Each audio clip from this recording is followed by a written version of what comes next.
All right, we look like we're on the air. Let me pause for a moment.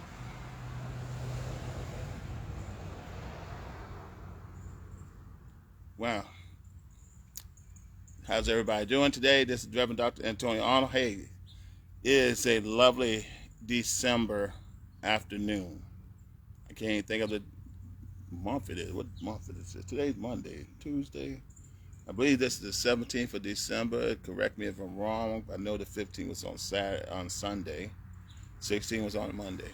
Anyway, hope all is well today. I just want to send you greetings to all my brothers and sisters of arms, and to all my fellow veterans out there, and want to wish you each a happy holidays season and happy New Year's if you happen to watch this video after the New Year's.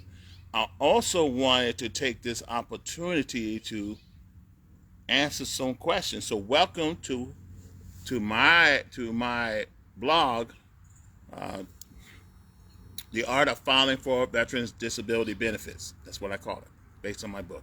If you notice, I'm wearing my Air Force hat today, and I'm also wearing my Pershing Rifle fraternity shirt.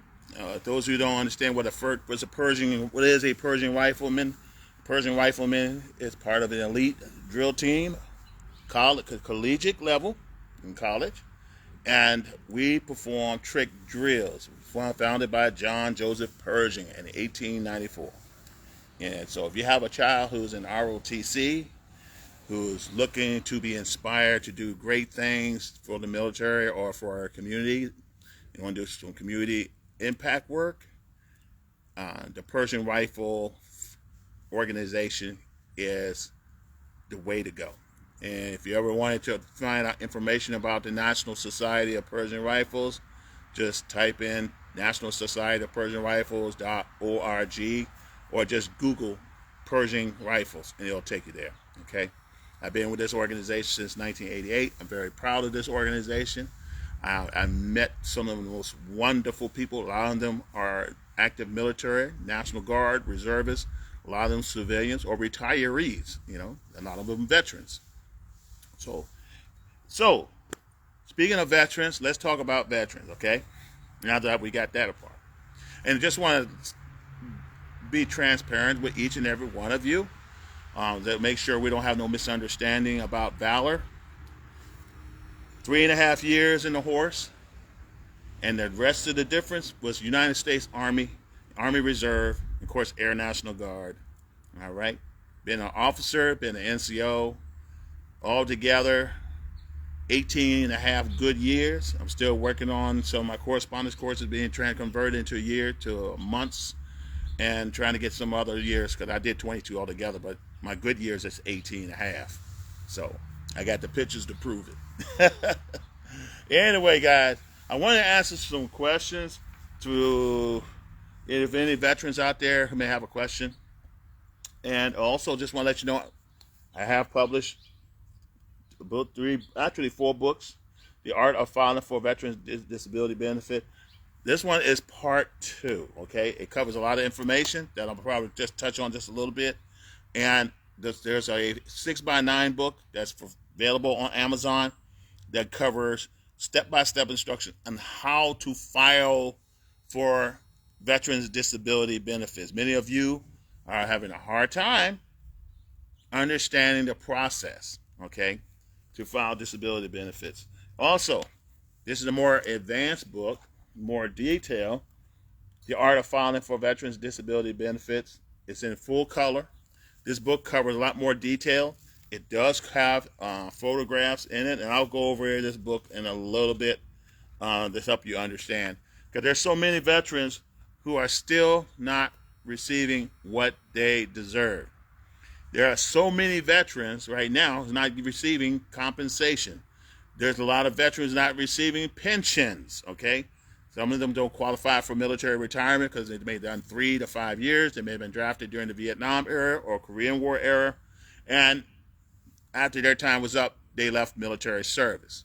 And so, guys, if you're watching this video, I want you to take some notes, and I want you to apply what I'm telling you, and also to remember to obtain the copy of this book right here, okay? Get this book. It can help you. All right, different price. The books have got different prices because of the one got photographs in it, the other one doesn't, and it has more information than the other, and that's fine. But it can help you. You know, you being a veteran, you're freezing in the wintertime, there's no excuse. Burning up in the summertime, no excuse. Because there are programs available for you.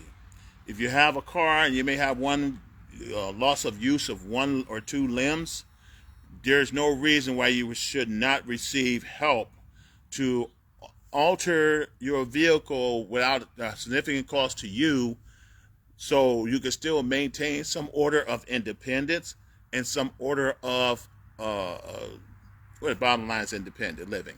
Okay, so I get a lot of guys. I talked to a lot of veterans. I've been to the VA yesterday. I stopped by at McGuire because I have trouble with my shoulders. Okay, and I talked to a couple of veterans. One was Vietnam veteran. The other one is like in a post-Vietnam veteran. And both of them are not receiving compensation. Both have medical issues. Both are not receiving the maximum that they should based on their military experience. And I could never understand. And yet many of them feel that the system is against them. And it's not. The only system that's against you, in my opinion, and I'll be straightforward, is you. You holding yourself up from receiving these benefits or these compensations from your military service, from injuries incur or disease incur as a result of military service, whether it be exposure, injuries, or just from just day-to-day type of work based on your MOS or AFFC or in all these other criteria, you know. So let's get down to it and let's answer a few questions. So I've got this information from the VA themselves, from the va.org, to answer these questions. Now, personal, I'm going to add my little tip to it. I'm going to add my little opinion to it because I experienced this myself, you know. And I'm here to tell you guys, when you file for the military disability, it can change your life right now if you apply yourself. So let's get started. All right. And again, thank you for your service. And if you have a friend who served in the military, not receiving any kind of compensation, have an honorable discharge. And I'll repeat, an honorable discharge. You definitely want to share this video with them. Okay. So filing for disability claim, frequently asked questions. So where are the questions? What documents or evidence will I need to support my claim? It's a good question. It's a good question. Let's see what the VA have said, okay? This is what you need. It states, when you file a VA disability claim, you will need to submit or give us permission to gather evidence to support that your claim condition is associated with an in-service event or injury, or that shows your rated disability has gotten worse. Evidence could include VA medical or hospital records that related to your claim condition, or that shows your rated disability has gotten worse. Now, let me share this with you guys. My condition has gotten worse. I have issues with my shoulders. I have issues with my knees. I have issues with my back. I got issues with my foot. I got issues with my neck. All my extremities, bones, L5, L4, and I can't remember the other name for it, but a whole lot of places, even my knees. And over time, they have gotten worse over the years. So guess what? Don't think I haven't applied to get them upgraded, because the condition has gotten worse over time, which they have. Okay? And now I'm having a significant issue with my shoulders. I can't do this. I can do this, but I can't, not with this side. Okay? So anyway, you want to continue. I highly encourage you. Allow the VA or Roanoke or the VA agency to obtain permission to look through your medical records. Or you can upload those medical records to your file on your va.gov account, okay? You can do that. And again, this book goes into detail how to do that and what to do. All right.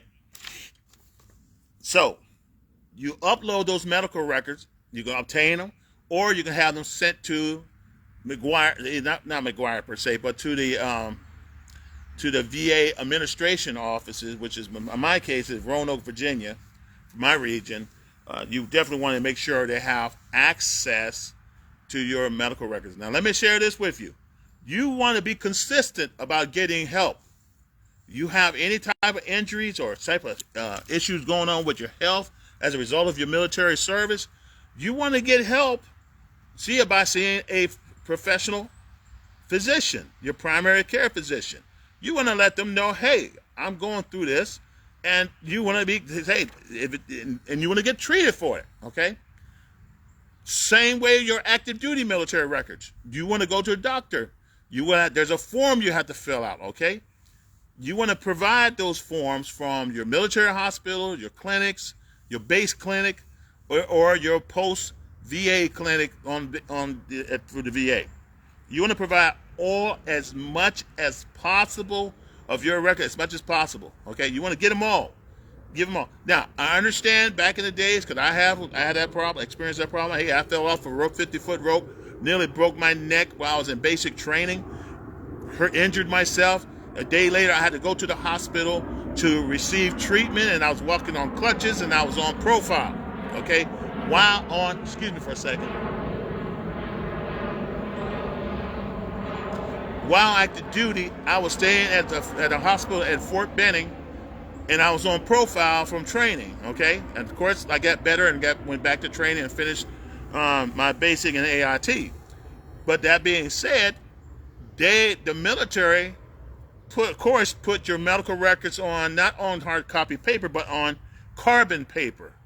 And you know how carbon paper are very fragile over time. They'll either fade out or they disintegrate. Or somehow you lost it, or your unit administrator have lost it as well over time through you transferring from one unit to another. So that can happen, okay? But that doesn't mean that you do not have the right to file for those claims. You know you went through it. You know you had an injury. You have a right to file the claim, okay? So try to gather as much evidence as you can. Allow the VA to have access. If the hospital is still there when you just got out, give them access to go through your medical records on base, okay? Or your primary care physician, whether it be civilian hospital, civilian doctor, civilian optometrist, whatever. You make sure they get that information, get those authorization. And again, I want to say this again: VA medical and hospital records that relates to your claim condition or just shows that your rated disability has getting worse. You also go to, again, like I said earlier, private medical or hospital records that related to your claim condition that shows your rated disability has gotten what? Worse, okay? You want to support your statement from family and friends, co-workers, clergies, law enforcement personnel with knowledge about how and when your disability happened or gotten worse. Now, my wife, from my experience, had to type up a letter explaining from the time my injuries started showing itself to it gotten worse over the years, okay? The time especially with my back, this thing goes way back to the 2003. And I've been having an issue when I was in the Air Force. I was at Shepherd Air Force Base, and I started having back problems, okay? And I knew it was getting worse, going to get worse, but I kept going. But it got to the point it was an issue. I had to get medical help. I had to take this prescription. So my wife understanding what I'm going through has to be a witness through typing up that letter towards the VA, making that statement that this is what was going on. And I have some friends who was on active duty along with myself. I have definitely those who have contacts still. Ask them, could you please type a letter for me stating, or it's just sign this letter stating that this is the fact what's going on with me while on active duty. This is my struggle, or this is the soldier's struggle, or the airman's struggle throughout his day-to-day. He complains about his back hurting. He complains about his knee hurt. Complains about his ankle hurting. He complains one deployment he pulled a muscle and it still continues to bother him to his day. You know, those kind of things. You need that kind of statement. And like I said, hello, Merry Christmas to you too. And I'm doing great. Doing a live stream with passing information to some veterans. Thank you. Tell Peter I said hi. Okay, like I was saying, guys, you want to get that letter. Get a statement from a supporting statement from family, friends, co-workers. If you notice you had to miss time out of work, you had to miss time out of duty, you had to miss time on your civilian job because you have something that's bothering you that was caused by your military service. You want somebody to verify that state through a statement to say this individual has walked on crutches, had to walk with a cane, or this individual walked with a limp every day ever since I've known him. Ever since he got out, he's been having problems. Or he's been having nightmares. My husband can't sleep. Now, like myself, I can only sleep 2 hours a night. You know, some people can sleep 8 hours a night. That's all great and everything. But some veterans have problems with sleep. Some people have insomnia like I do. I had that problem since active duty. You know, some people have, and it wasn't recorded. I didn't show itself on active duty because I never complained about it, but it showed in time. Some people got PTSD. Some people got high anxiety, like myself. Some people got other issues going on that's built up, and it just pop off when nobody discharged from active duty. That's nothing unusual. But you have to go and get help. You have to go see a primary care physician. You have to go out there and see a specialist in order for this thing, what is bothering you, be documented. Because I'm gonna tell you something, Airborne. Like I tell a lot of my soldiers, a lot of my fellow airmen, without documentation, you have no conversation. So you have to start getting help. You have to start going to the clinic. You have to start going to your primary care physician. I don't care if you're in the reserve, active duty, National Guard. I don't care if you had to use TRICARE or use your primary health insurance. You start going to these primary care physicians to get the documentation and the tracking you need for your claim. Now, if you have no problems, you're on active duty, you still have no problems right now, then okay, all well and good. But I'm talking to those who got problems. Okay? It affects your ability to maintain employment. It affects your maintaining quality of life. You definitely want to file for disability. Okay? Supporting statement from family. Even your pastor can help you. Now, according to this document right here, it says co-workers, friends, family, clergy. So, if you have a pastor, a fellow clergy, or imam, or someone to verify your claim that they took notice of you struggling. They can vouch for you that you are having issues is related to your military service. Okay? Even law enforcement personnel can leave a statement. Okay? Okay? And what else you need? Document you need. Every veteran needs a DD 214. You need a DD 214 and a separation document. When you separate from active duty like I have done, I have to go through a lot of stations and be given a lot of documents along with my DD 214. My separation letter, I had to take a separation physical, and during that time, I told them what was going on with me. And they write off what's going on with me. I told them that, hey, I have a problem with my back. I was injured during jump status. I have some problems with my knees. I have problems. I had a concussion in my back of my head. I hit my head on the ground, and I got headaches. I got migraines. I tell them all that stuff. And they can look on the medical record and see all that stuff from on base. But I'm saying, before you discharge, don't say, hey, I'm all fine. You know, if you're not fine. If you got migraine headaches from time to time, you better tell these folks that you got migraine headaches. You know, I'm just want to share some facts with you, all right? But your DD 214 and other separation document is needed, okay, to prove your active military service. And what you can do is go to the archive. I put it, it's in my book. You go to the archive website and you submit a request for your military documentations. Now, if you do it online, a lot of times out of 10, you can get it on that same day or the next day. If you do it by requesting through slow mail, it may take you some weeks before you get those documents. So please be patient, okay? And that way they can verify your military service, whether you're active guard, reserve. I even submitted to my NG-22, and that was good too. But you still just need your DD-214, all right? So number 2, how do I submit evidence for my claim? Easy peasy question. But I'm going to give it one to you from the Veterans Affairs point of view. It states, once you file a claim for disability compensation, you may upload more evidence to support your claim online or mail it into the Claim Intake Center. So if you go to the VA website, you'll see the highlight Claim Intake Center on there. You can, of course, you're logged in. You upload those documents. You have to either scan them or they're already PDF documents, print PDF. There's a way to do it. And once that's done, you upload it accordingly. I upload thousands of documents to the VA system so they'll know this is my dilemma, okay? These are my dilemma. I do this all the time because my conditions do change over time.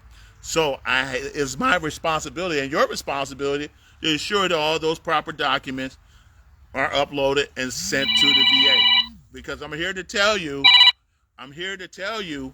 if you don't, the VA is going to extract certain documentation, certain evidence, and it may not be enough to prove that your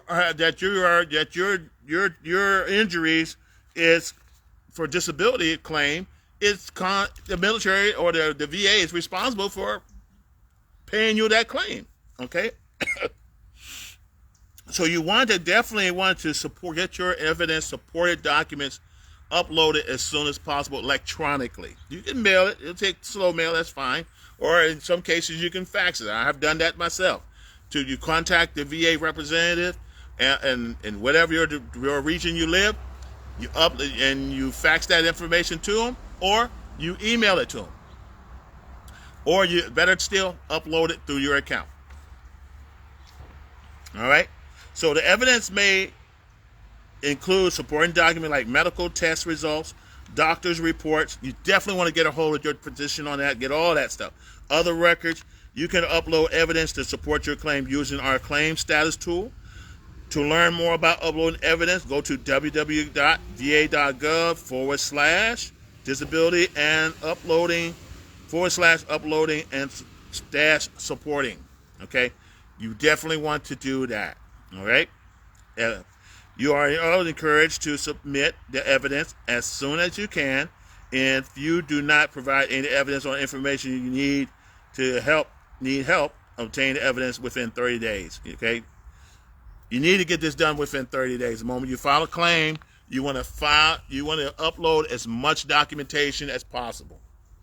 I want y'all to hear what I'm saying. It's imperative. It's in my book as well. It's imperative for veterans that you upload as much documentation as possible. Every medical record from the time you stepped in to the time you stepped out to the time you continue. From the time you started noticing you're having problems, you want to upload it into the system. Say, doc, check me out. I got pain on my shoulder. MRI, X-ray later. This is what you got. Okay, this is I bruised myself from active duty. I crash and burn. I did mountain rappelling and hit my leg. But you got to start seeing folks about that. Okay, because if you don't have a track record, just like in court, and I'm not a lawyer and I'm not giving any advice, but I'm here to tell you, if you have documentation, 9 times out of 10, your claim could be approved and that you can be rated for whatever rated that they give you, okay? Whether it be 0%, 10%, 20, 30, 40, or 100%. But that's up to you, okay? I done my due diligence. That's why I'm 100% disabled, total and permanent. There's a difference between, my book covers that, total and permanent. There's a difference between total and permanent and unemployability. If you're a veteran, you got unemployability. Let me tell you something right now. You definitely, unless you're like 90 years old, you definitely want to be permanent and total. Why is that? My book explains. Okay? The book explains in detail. So that's one of the steps. Again, you can also contact 1-800-827-1000. 1-800-827-1000. I used to call those guys every day. I used to do speed dial like lottery tickets, and hopefully I can catch somebody, because back in the early 2000s, it was hard to catch up with them. All right, let's look at the next question. Number 3. Anybody have any questions thus far? I hope I hadn't over-talked anyone, but I just want to get this information out and share some of these questions so give you some insight and give you an idea what to expect when it comes to filing for disability claim. And I want to correct the young soldier who said that's not disability, it's compensation. It's both. And VA says disability. I just want to make sure that's clear. Now, the number 3 question is, should I submit an intent to file form? That's number 3. Should I submit an intent to file form? Here's your answer from the VA. If you plan to file your claim using a paper form but do not have all your evidence ready to submit with your claim, you must first want to submit an intent to file. The moment you start doing that, guys, that's when the clock was about to click. It'll show it on your va.gov, the intent to file. Okay, so you want to do that. Hey, Pete. Now, this form serves as a placeholder, giving you time to gather evidence, okay? While holding a potential start date, also called effective date. That's where you're locked in. The sooner you do it, the better. That way the clock is ticking, you got a start date, and that way it can refer back to that date once they make a decision. This form serves as a placeholder, giving you time to gather evidence, withholding potential start date, also called an effective date. Your effective date is the date VA determines your service-connected benefit begins. The assigned effective date impacts amount of retroactive compensation you may receive. Does that make sense to anybody? Did I lose anybody so far? Let's say you filed an intent to file, let's say, back in 2013, okay? And then you finally got it submitted, and later on, 6 months later, and it's going to start based on that intent to file date, okay? So whatever that intent to file date was, okay, you gather all your evidence, you got it in, and then you say, okay, send it through. And they rated, they decided, the VA, meaning the VA system, administrative office approved and they're giving you a rate. They can date the rating start date of your disability to whatever that date of 2013. And that means from 2013 to right now, you'll get compensated back pay up to this point. Does that make sense? Hope I haven't lost anybody.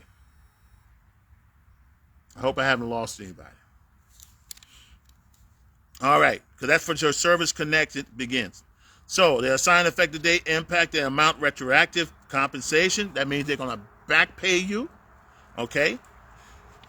When the VA receives your intent to file, you may be able to get a retroactive payment compensation that start at the point in the past back to that date. You have 1 year from that date to send your intent file to submit your claim. You can start it off now, but you got 1 year to finalize that claim. Okay? Other than that, after 1 year, it's going away. If a claim is not received within your 1 year, the intent file expired. That's in writing, ladies and gentlemen. Okay? Everybody got it? What? All right. Number 4. Question number 4. So what type of disability claim should I file? Okay. You can file what is called, and it's in my book too, in-service disability claim. Now, what is an in-service disability claim?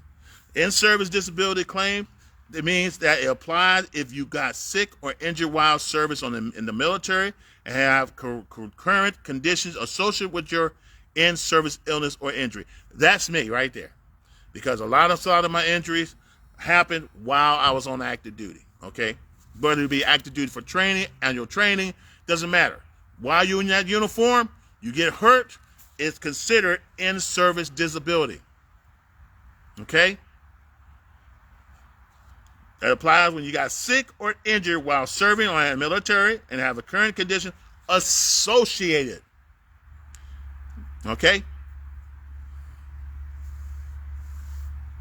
Now, the next one is the next one, you got in-service disability claim, then you got what is called aggravated disability claim. Now, this claim applies to you if you have an illness or injury before you joined the military and serving made it worse. Okay, maybe you have flat foot. Maybe you have conditions that the military noticed but said you were still good to go to join. Or you're colorblind, but yet you're still good to go to serve in the armed forces. But however, in time, it gotten worse as a result of your military service. Then that would be considered aggregated disability claim. That means it's injury, illness, or injuries before you joined the military, serving made it worse. And that's why the military is so tight about letting people in who have pre-existing conditions or pre-existing issues.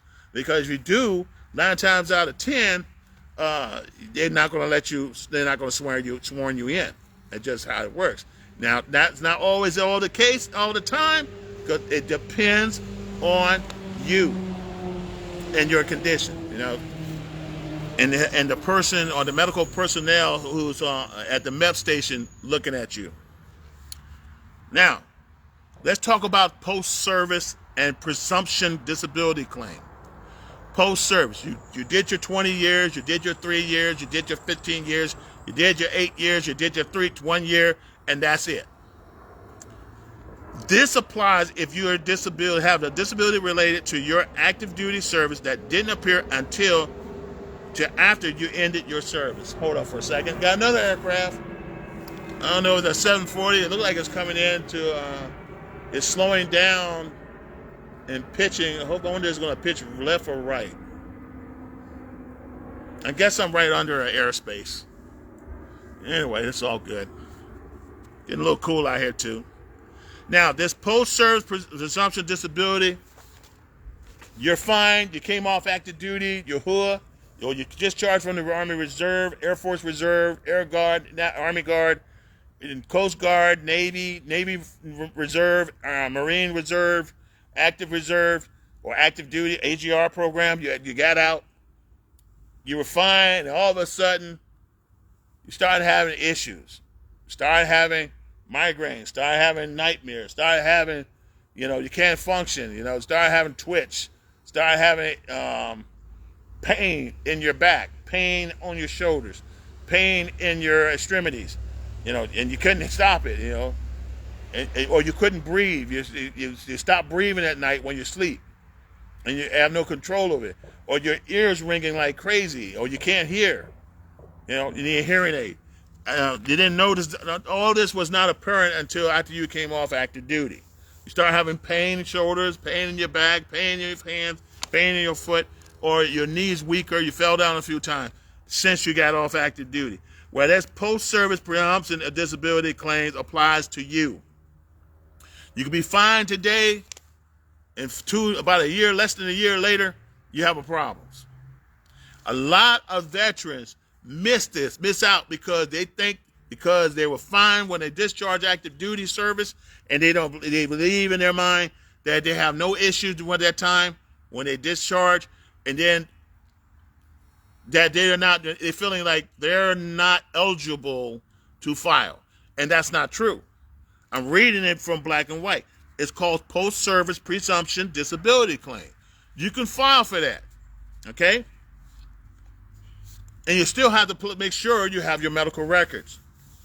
And your medical records from post-active duty, from pre-active duty, post-active, during active duty, and post-active duty. Because a lot of things can happen to you while you discharge, and that you may go through, your body may be going through some traumatic changes you're not aware of. Your body may say, okay, I'm hyped, I do PT every day, I run 2 to 5 miles a day.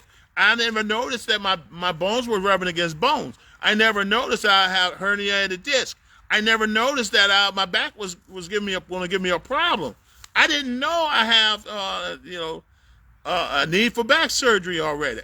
You don't know, because a lot of times we be on that mode, guys, and we're like, whoa, we're like for powerful, we're feeling strong, we're like, let's go get it.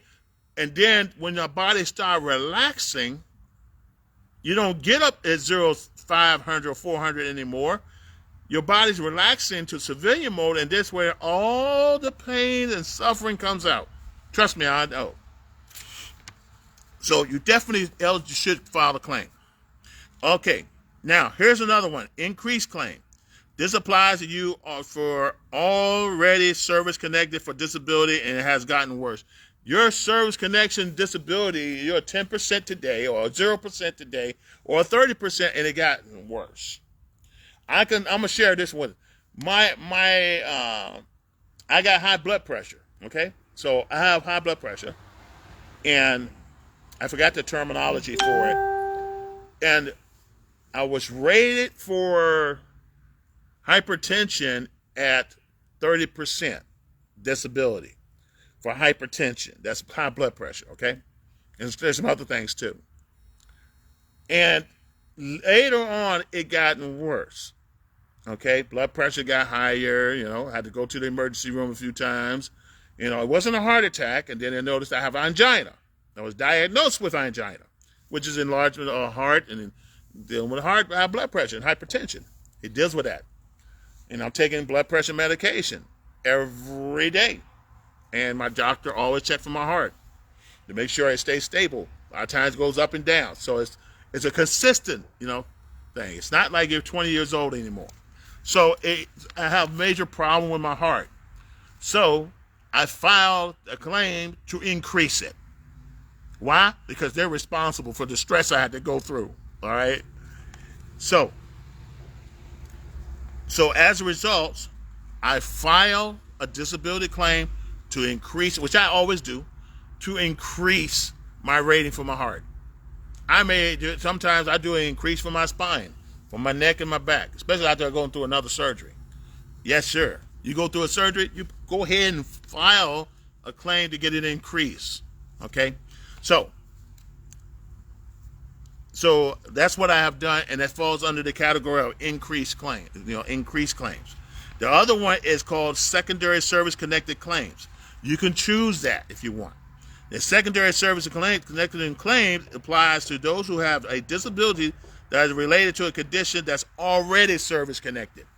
Okay? You already got a service connection issue. Okay? Let's say, for example, you got hypertension, but you got to stop breathing as a result. The VA said, well, we're going to give you, you got a CPAP. So guess what? You got sleep, and they notice you have sleep apnea. Well, okay, sleep apnea, we're going to raise your heart a little bit because it was a result of your sleep apnea. Hello? How you doing, sis? Doing great. All right. That's one of my sisters. Anyway, so you definitely want to be on top of that. How you doing, sir? Outstanding. Yeah, talking to this, I have some veterans that live right across the street from me, so it's all good. I'm surrounded by veterans. So, anything that's caused by, you already got a service connection. Let's say you got problems with your needs, which causes problems with other areas, or your heart, you can't breathe. You can just file a claim and let the doctors make the determination, okay? That concludes number 4, what type of disability claim should I file? So I hope you guys get this, All right. Number 5, how long does it take for VA to make a decision? That is a good question. That is a very important question. Up-to-date information with the average day it takes to complete a disability-related claim may be found in va.gov. While waiting for a decision, you do not need to do anything unless VA sends you a letter asking for more information. That's facts. If the VA schedules an exam for you, it is important you do not to miss the scheduled exam. If you do not show up to your appointment, it may also delay your claim, or your claim that may be decided based on the evidence you already provided. So let's say you get a CP, the VA provided you a CP exam, CMP exam, okay? It behooves you to go to that exam.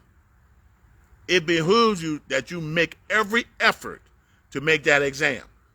You go to that exam, okay? You get seen by those physicians who's going to do an evaluation. They're not going to treat you. They're just going to look at you and see what kind of condition, and based on the information, your condition, they're going to make a proper diagnosis and state, this person do have this problem. Or this person's problem is worse than what he said. So you want to go there, because because if you don't, you're going to delay, it's going to cost you time. And they may go based on what you already have, and they may not have anything. So you want to go to those examinations, because it can make a difference. It can make a difference. I know that for sure. I had to see a psychologist for my anxiety, and they found out that I do have a problem. And this is the second time I had to see a psychologist to evaluate my mental state for anxiety or PTSD. And they noticed that, this Mr. Arnold does have it at this level, and that which warrants me a 70% disability. So you want to keep that in mind. Make every appointment. I don't care. Every VA appointment you have, whether it be CMP or a regular VA appointment, you go to it. You do not press go without going to that appointment. Did I understand? Do not go. Please do not. Don't tell me. Don't make excuses, guys, because this is your benefit. This is what you wanted. You earned it. You deserve it. You got to go through the process. Well, I don't trust these jokers. Well, that's just too bad. They don't know you. All they know was on your records, or when they see you and ask you questions, and then they only know based on the blood work and based on the MRI or X-ray. That's what they know. They are not out to get you. They're out to provide care. So get the care you need and take appropriate actions to make sure that you get the help you need and get those ratings increased, or get yourself rated for disability, okay? Whether it be 100% disability or permanent total or unemployability, or it doesn't matter, whatever. You want to make sure you get that done, okay? What else? So it's up to you. You make the more information you provide to them, the better, but you have to be patient. Some people got their ratings done within 6 months. Some got it done within 4 months. It depends on your condition, and depends on the number of documentation that the VA warrant to say, hey, we're going to make this decision. It takes time. Some people take years. For me, at one point in time, it took me almost 5 years. Another case took about 7 years. Another case took about 10 years. So you never know. But you still got to be proactive in attending your appointments and attending the necessary CMP examinations. That's very important, guys, that you go to those CMP examinations. It's all right whenever the VA schedules you that appointment, okay? It's for your benefit just as much as for them to understand what's going on with you. Number 6, can I check on my claim and appeal status online? Sure you can. You can do that. It's 24 hours a day, 7 days a week. You can check your status of the claim and appeal anytime at www.va.gov/claim-or-appeals-status/. Okay? And if you do not have access to the internet, you may contact VA at 1-800-827-1000. All you have to do is follow a prompt. This is my Vietnam veteran who do not understand computers or know how to use an iPhone to log in or something like that, or a smartphone. Then just give the regional office a call at 1-800-827-1000. That number is never going away. I've been calling them since 2009. And they're open Mondays through Friday between 8 and 9 p.m. Eastern Standard Time. Okay? I hope that helps you. Got a few more questions. 1, 2, 3, 4. 3 more questions left. All right? And then we're going to stop. And guys, get this book, The Art of Filing for a VA Disability Benefit. You can get the basic book or the second edition or the bonus editions. It is also available in Espanol, in Spanish. So the next question is, how does the VA assign disability rating? Good question. A disability rating percentage is assigned based on severity of your service-connected condition. Like this right here, it's gotten pretty much severe lately. The disability rating percentage determines how much disability compensation you may receive each month. It also impacts your eligibility for other VA benefits. Now, here's a highlight for you. If VA grants more than one condition, you will have a multiple disability rating percentage. Okay? VA then used the individual assigned rate percentage to calculate your combined VA rating. Calculating your combined disability rating involves more than adding up the individual rating percentage. Your combined rating percentage may be different from the sum of your individual rating percentage.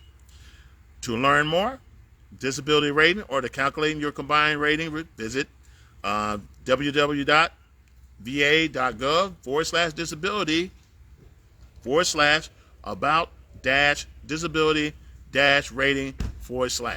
Okay, in that order. It will prevent, that's way, because a lot of guys think, well, I got 50% here and 20% here. That makes me, what, 70%? No, it doesn't. It's still 50%. Why? Because of the calculation they use, their formula. I mean, that's how it is. I mean, I was 60%, and I had like a ton of stuff. I got 10% here, 20% there, plus 30%. Wait, that's giving me 50%? No. And I got another 20% and another 10% and another 10% rating. And I got like, wait a minute, I'm at 80%.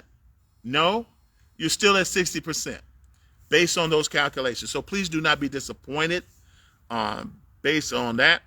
Just continue to file for upgrade, okay? Because they may give you 10% today, but if you appeal or you go forward and say my condition has gotten worse, you presented medical evidence through your current primary care or current records, through whether it be hospital, whether it be your specialist, whether it be your from the main hospital or the VA hospital. You provide all the information. That's where these experts can make a determination and see if your condition warrants for a higher rating. And sometimes they have different clauses to determine which rating that, okay, based on this information, you're rated at 10% based on this, or 20%, or 30%.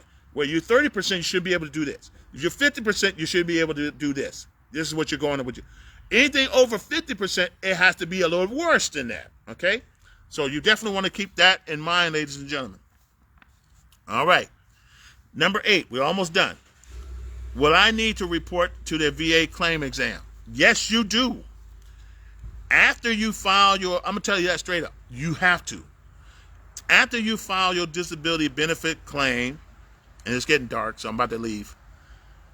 Your benefit claim, VA may ask you to report to an exam. And I have done that several times. Commonly known as compensation and pension, CNP. CNP is very important, guys. You need to go to CNP. When they schedule for a CNP, you go to a CNP. This exam helps evaluate your disability, as an assigned rating percentage is based on your severity of your condition. Okay? Severity of your condition. This affects how much disability compensation you may receive. An exam is not required for every claim. Sometimes they cancel, sometimes they'll cancel the claim examination on you while you and send you your examination CMP has been canceled. Why? Because they probably took notice on your medical record, the severity of your claim, of your condition, and with that, they made a decision, say, well, he doesn't need to go because he's already proven that through his medical records that his condition has worsened or his condition is already bad. He doesn't need to go to, or she doesn't need to go to a CMP exam.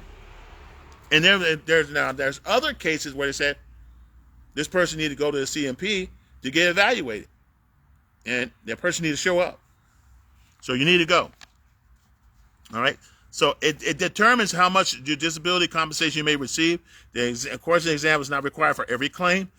In general, the exam is requested when additional medical evidence is needed to what? Substantiate your claim. If the exam is needed, the staff of your local VA medical center and local doctor's office that VA partner with will contact you. They will either send you a letter, which they normally do, with mail, with update, with a date and time and your exam, or call you to negotiate a time that works for you. And that's the key right there. All right? So they're going to do that. I've spoken to people on the phone. There's a number that they'll send you to call. If you run into a problem with your appointment or you don't understand where it is, the address doesn't make sense, you can call them and they can reschedule. Now, there's no guarantee they can reschedule you at your convenience. They'll schedule based on the availability. Understand that? They're going to schedule based on their availability. If they say, well, I live right in Petersburg, they should schedule me one in Petersburg, but they schedule me in Colonial Heights. I don't live in Colonial Heights. Well, guess what? That's the closest one they have available. That's where you have to go for your CMP examination. True story. I have to drive as far north as Richmond or Mechanicsville to go to my nearest CMP examination. And rest assured, Airborne did show up. So you want to do the same, guys. All right. So you definitely want to go there. If they say it warrants for you to be there, be there. All right. Number 9. Does everyone who files a claim needs a VA claim exam? No. The answer is that no. VA will only ask you to attend a claim exam for if more information is needed to decide your claim. I have gone, and pretty much of my brothers and sisters in arms have gone to the exam. Whenever they're told to go to a CMP exam, they go, including me. All right? And they just wanted to substantiate your claim. They want to verify your claim, that what you're saying what you're doing, what you're dealing with is true. Okay? It's fact. So, if there's enough medical evidence in your file to support your claim, you may not need to report to the exam. They'll let you know that too. Medical evidence may include treatment records from the VA medical center, doctor, or a hospital report, test results, and other documentation. Now, all this good stuff, if you go to the VA hospital, all this good information is there. Every agency that's in that hospital it's already logged into your medical records, your doctor's notes, your nurse notes, your specialist notes, your caregiver's notes. All those notes are in there. So guess what, guys? You already got the advantage because you go to the VA. It's a one-stop shop. They got all that done. Now, if you have an outside medical professional team working with you, you go to them and you get their notes. And you provide that notes to what? To the VA agency that's going to be evaluating your claim. And by doing that, remember I told you earlier, it's about uploading those documents. Get those documents from the outside source that VA could not get. Because I'm going to tell you something. VA sometimes will tell you we are unable to get a response from, I'm going to use Southside Regional. We're unable to get a response from McGuire VA Medical Center. So guess what's going to happen? It's your responsibility to obtain that information that they required, that they requested from them, that you requested. You go out there and say, hey, I need a copy of all my medical records from 2012 to 2022. And it's worth it. It's worth it. You get that information. Okay, can you get it on, put it on the disk for me? Could you put it on the thumb drive? Could you put it on, could you email it to me? Could you do something, send it on electronic? Yeah, yes, they can, or no, here's the paper, this paper. And that means you got to go to Home Depot, or not Home Depot, Staples somewhere or equivalent, and get it scanned to a PDF document, and then upload it. If you already know how to utilize a computer and know how to utilize a scanner, you know how to utilize the technology, upload it and make sure they get that information as soon as possible. Last one is number 10. Nope. Yeah, I think so. I think we're on the last one. Yeah. The last one is number 10. Do I need to turn in any additional forms? Do I need to turn in any additional forms? Okay? The answer is this. The answer is this. In some cases, you may need to complete one or more additional forms to support your disability claim. For example, you will need to fill out another form if you are claiming a dependent or applying for aid and attendance benefits. Okay? That's the only time you will need to do that.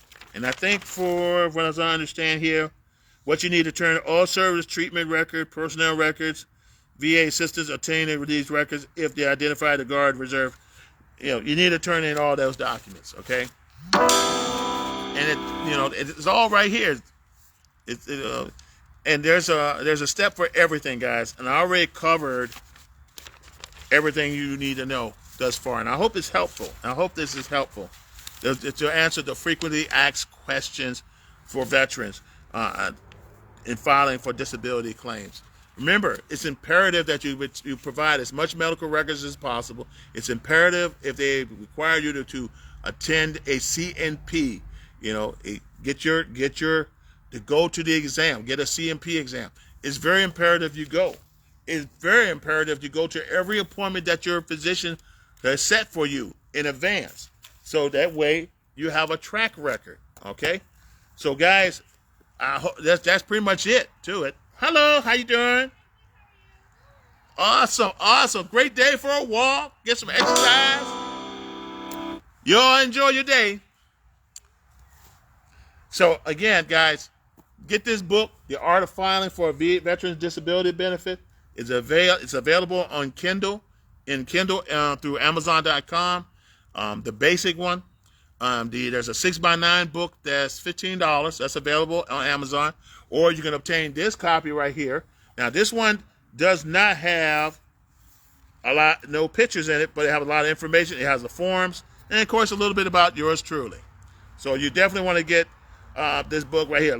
Tons of information, guys. I mean, some people are paying thousands of dollars just for somebody to help them to file a claim, but this just to get your heads up. So in case you decide you want to go through an auxiliary, or you want to go through an attorney, or you want to go through a veterans advocate who's going to sit here and, of course they charge a fee to help you through that process, then that's up to you. But at least you got a heads up what you need to do first before you contact these guys, and that way you get it done. You streamline your time of getting it done. Okay, this book covers it all. Now I'm gonna show you one thing. I'm gonna show you something, and then we're gonna go.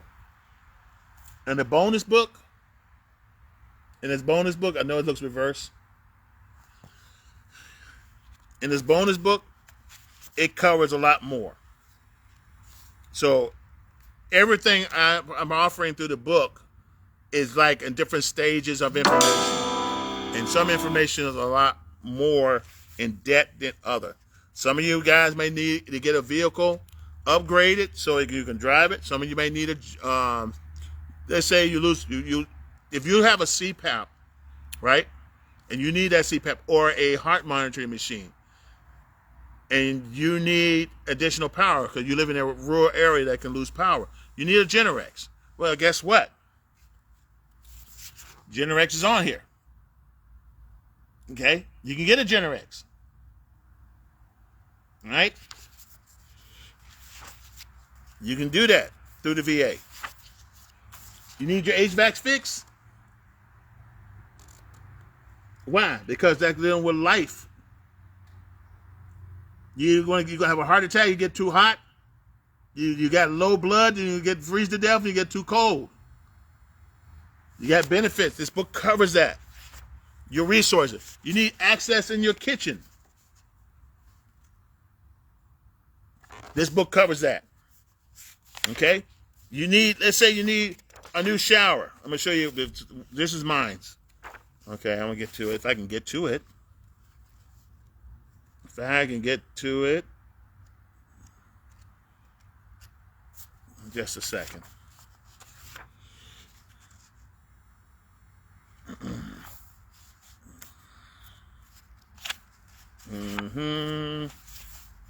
And see, there's grants for a lot of things. A lot of stuff you have access because you're a veteran, you're disabled.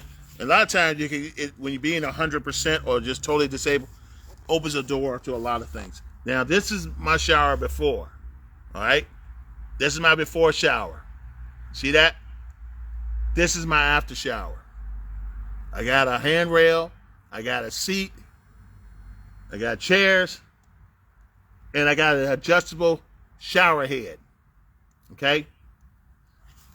I'm living proof, guys. I'm not going to tell you anything that's not true. So it's up to you. Get this book to get a heads up idea of what you need to do, step by step. And I put the information with the links to the website, all the things you need to go to get it, but you got to get this book. I'm not going to tell you. I helped a lot of guys get up to 100%, some 50%, and, I never charge a dime. So I decided, I'm going to reach out to a lot of people. I'm offering these books right here. You can get them on Amazon. This costs a little bit more because it's got more information, but it's also got photographs to help you too. So anyway, guys, I hope that helps. To my fellow veterans, I hope it's all is well. Anyway, I don't see nobody having any questions or anything like that or any statement. So I guess everything's good. We're all hearts and clear. Via YouTube, brothers and sisters, thank you. TikTok, thank you for watching. Let me see. Pinterest, thank you for watching. And all the other social media, if you've taken time to watch this video, I muchly appreciate it. Anytime, guys. This is one airman who's tired and just want to share some information with you. I hope this is helpful to you guys. And if you have any questions, just feel free to leave a comment, like, subscribe, share to your fellow veterans, share to a family member. Like I said, the book's also in Spanish, so you got a family or service member who speaks Spanish, who served, but their family don't speak Spanish. The book can be a treasure trove for them. All right? In the meantime, this is Reverend Dr. Antonio Arnold. I'm saluting with my right hand, not with my left hand, because why?